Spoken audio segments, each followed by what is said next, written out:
Voltál már úgy, hogy csak meg akartál nézni valamit az interneten, és azon kaptad magad, hogy percek óta csak görgetsz? Az online világ mára életünk természetes része lett, de észrevétlenül egyre több időt és figyelmet veszel tőlünk, talán többet, mint gondolnánk.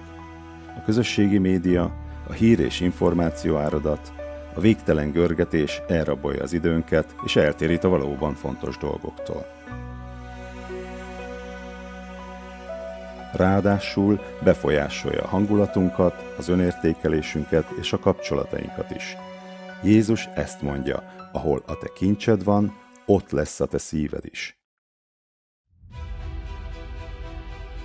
Csatlakozz a programunkhoz, hogy megtanuld megőrizni a kincseidet, az idődet, a figyelmedet.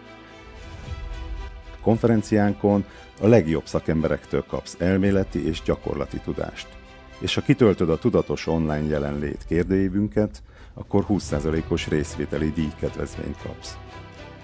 A konferencia után pedig egy 2 hetes közös digitális méregtelenítő kihíváson vehetsz részt, melynek során gyakoroljuk a tudatos képernyőhasználatot. A hvitamin.hu weboldalon minden részletet megtalálsz. Jelentkezz most a programunkra. Emeld az online tudatosságod, hogy megőrizd a valódi kincseidet.